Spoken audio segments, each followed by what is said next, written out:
Subscribe now and press the bell icon.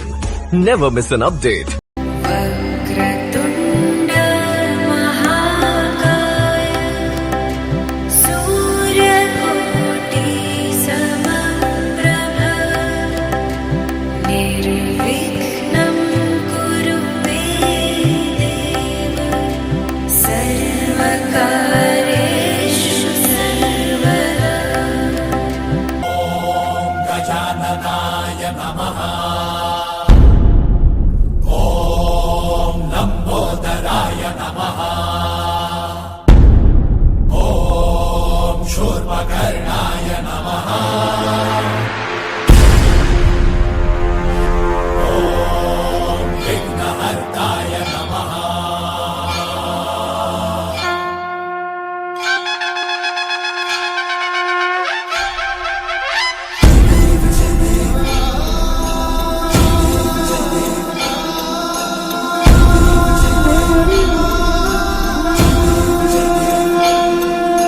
Vakratunda महाकाय सूर्यकोटि समप्रभ निर्विघ्न कुरु मे देव सर्वकार्येषु सर्वदा। आप सभी भक्तगणों को गणेश उत्सव की हार्दिक बधाई।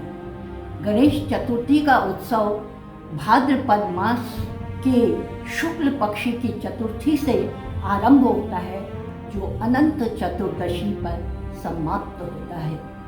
पौराणिक कथाओं के अनुसार देवी पार्वती ने अपने हाथों से एक बालक की मूर्ति का निर्माण किया और उसमें प्राणों का संचार कर दिया।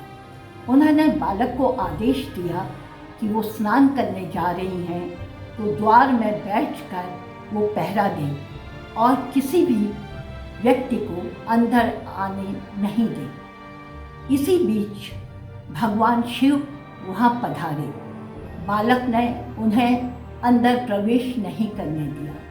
शिव जी के बार बार आग्रह करने के पश्चात भी जब बालक ने उन्हें अंदर प्रवेश नहीं करने दिया, तो उन्होंने क्रोधित होकर बालक का सर धड़ से अलग कर दिया। इस पर माँ पार्वती अत्यंत दुखी हो गई। उनको दुखी देखकर शिव जी ने अपने गणों को आदेशित किया कि वो जो भी पहला प्राणी उनको दिखाई दे उसका सर वो लेके आए। तो उनके गण प्राणी की खोज में गए, तो सबसे पहले एक हाथी का बच्चा दिखाई दिया, तो वो उसका सर ले आए, जिसे जोड़ के शिव जी ने बालक को पुनर्जीवित कर दिया। यह उत्सव प्राचीन काल से ही मनाया जा रहा है। सातवाहन, राष्ट्रकूट और चालुक्य राजवंशों के समय में भी गणेश उत्सव का उल्लेख मिलता है। इन राजाओं ने गणेश मंदिरों का निर्माण भी कराया था। 17वीं शताब्दी में छत्रपति शिवाजी महाराज द्वारा इस त्योहार को राष्ट्रीय भावना और सांस्कृतिक एकता के रूप में प्रोत्साहित किया गया। राष्ट्रवाद की भावना को जगाने के लिए इसे बड़े पैमाने पर मनाया जाने लगा। पेशवाओं ने भी गणेश पूजा को बहुत महत्व दिया। पूना में बाल गंगाधर तिलक द्वारा 1893 में सार्वजनिक रूप से गणेश उत्सव मनाने की शुरुआत की गई। उस समय भारत अंग्रेज़ों के अधीन था। अंग्रेज़ों ने सार्वजनिक सभाओं पर प्रतिबंध लगाया था। उन्हें डर था कि लोग उनके विरुद्ध कोई षड्यंत्र न करें।